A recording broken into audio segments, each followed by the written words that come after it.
아무것도 아파본 적이 없어요. 병원을 가본 적이 없어요. 그래서 집에서 제기차기 같은 게 제일 좋죠.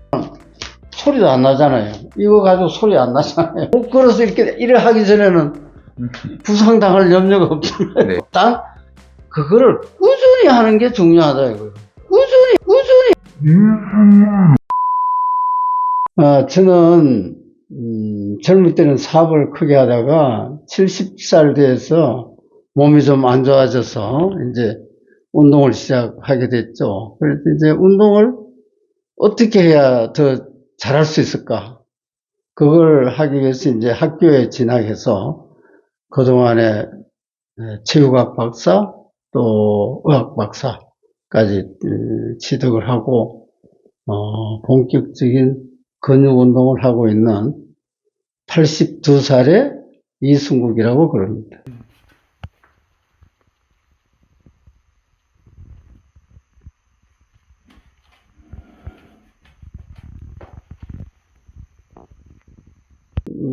내가 70살 때 협심증 때문에 쓰러져서 고생을 했어요. 그때부터 이게 내가 심장에 문제가 있는 거 아니냐. 그러면 운동밖에 없다 하고 본격적으로 시작하게 된 거죠. 계기는 그렇게 돼 있어요. 당연히 차이가 있어야 되겠죠. 제일 큰 차이는 이제 근육량이 많이 늘어났죠. 근육량이 한 7, 8kg 정도 더. 그리고 거꾸로 뭐가 빠졌을 것 같아요. 지방이 빠졌겠죠. 지방이 빠졌을 것 같아요. 그리고 키도 10년 전보다 지금이 더 커요. 뭐 아주 대표적인 변화라면 그런 게 있고, 그 다음에는 피곤한 게 없어졌어요. 그 다음에는 이제 그 10년 동안에 아무것도 아파본 적이 없어요. 병원을 가본 적이 없어요. 그런 차이가 있죠. 70살 이후에 운동을 시작했을 때 가장 좀 주의해야 될 점이라던가 신경 써야 될 점이 뭐가 있을까요? 당연히 있죠. 네. 나이가 들면은 모든 기능이 약화가 되잖아요. 근데 젊은 사람들 같이 운동하면 첫째 부상의 위험이 높죠. 그렇기 때문에 운동할 때 꼭 운동의 강도를 자기 몸에 맞춰서 조절해야 되고, 운동 시간이라든가 이런 또 횟수라든가 이게 젊은 사람 같이 하지 않아야 돼요. 그래서 내가 그런 것 때문에 체육학과에 대학원에 진학을 한 겁니다. 그걸 좀 더 학술적으로 공부하기 위해서. 그러나 기본적으로 나이가 들었다고 운동하는 게 안 좋다, 좋다라는 거는 있을 수가 없어요. 나이가 들수록 더 운동을 빨리 시작을 해야 돼요. 그러니까 나이하고 운동하고는 관계가 없다. 오히려 나이가 들수록 더 운동을 당연하죠. 나이가 들수록 더 운동을 해야 되죠. 왜냐하면은 젊을 때는 몸의 모든 메커니즘이 왕성하잖아요. 면역력도 있고. 그러니까 굳이 운동을 안 해도 몸의 항상성이 있기 때문에 크게 문제가 없어요. 젊은 사람은 운동 안 한다고 해서 무슨 문제 생기지 않잖아요. 그와 마찬가지로 오히려 운동은 그런 면역력이 떨어지고 기능이 약화되는 노인일수록 해야 된다. 역으로 그렇게 되죠.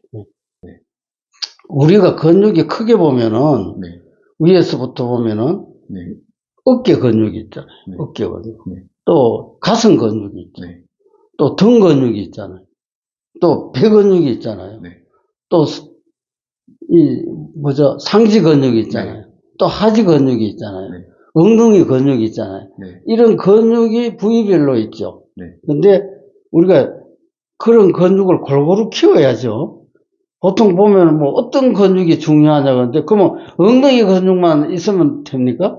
다리 근육이 있어야 되고, 다리 근육만 있으면 돼요? 상지 근육이 있어야 되잖아요. 그와 마찬가지로 온 몸에 균형 잡힌 근육 운동이 필요한 거지. 특정 부위만 한다면 오히려 몸의 균형을 떨어뜨릴 수가 있죠. 저는 꼭 같은 시간을 합니다. 기본적으로 6개 근육 동작에 안분하는 시간이 똑같아요.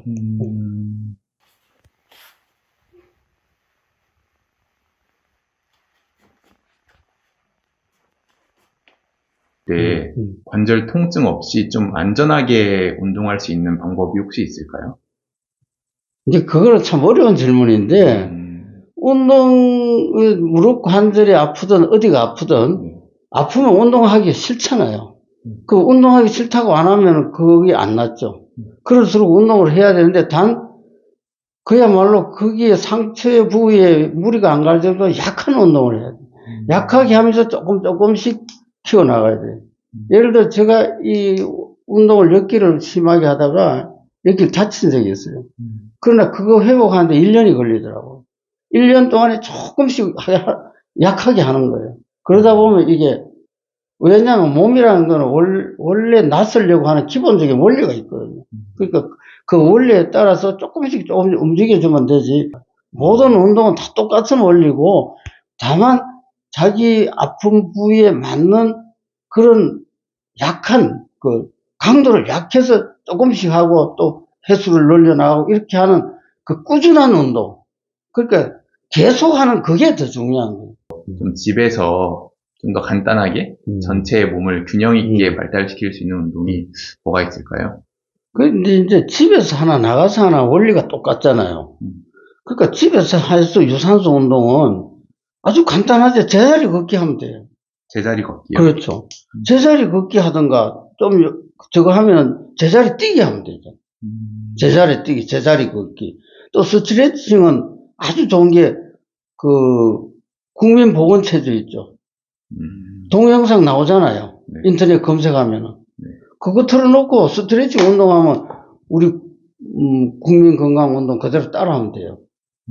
아주 그게 제일 좋고, 그 다음에 유산소 운동은 제자리 뛰기, 제자리 걷기 하면 되고, 좀 그게 저거 한 사람은 줄넘기 하면 되죠. 줄넘기. 집에서 줄넘기 하면 제일 좋아요.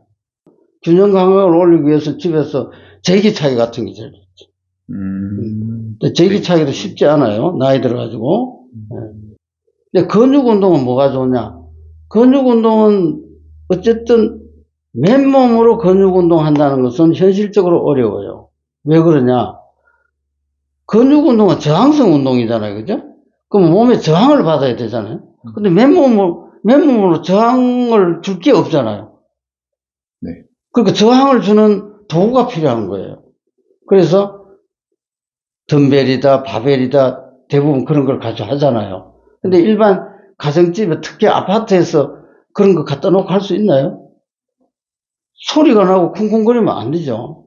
그리고 또 혼자 하다 부상도 걸리고. 그래서 내가 매일 주장하는 게 밴드 운동을, 밴드.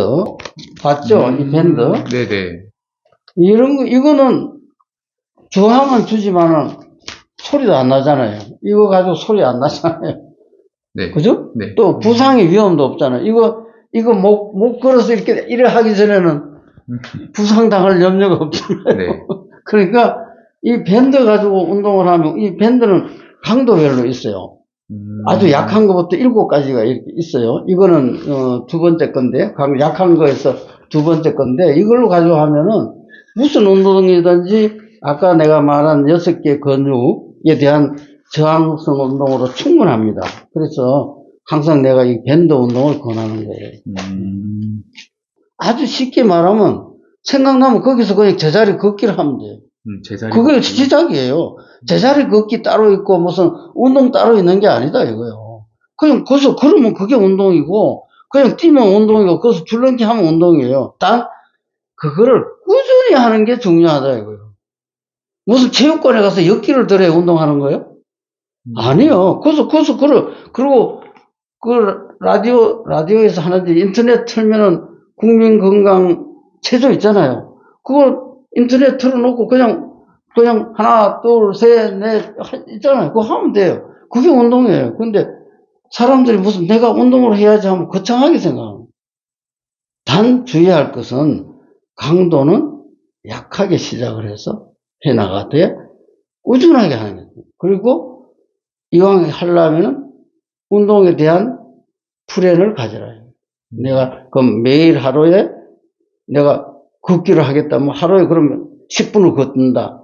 아니면 1시간을 걷는다. 아니면 이틀에 한 번씩 걷는다. 뭐 하는 뭔가 스케줄을 만들어요. 그래서 그걸 해나가면 돼. 뭐 복잡하게 하고 나는 그냥 우선 급한 대로 하루에 10분만 걸을 거야. 좋다. 그럼 내일도 또 10분 걸으라 이거야. 오늘 10분 걷고 끝이 내면 소용없는 거야. 그럼 매일 그렇게 해나가는 그게 운동이다. 그걸 하게 되면 차츰 이제 거기에 적응이 되면서 강도도 늘려나가고 시간도 늘려나가고 종류도 늘려나가고 자꾸 이제 관심이 생기면 방법이 나온다 이거. 우선은 하자 하는 그게 제일 중요해요.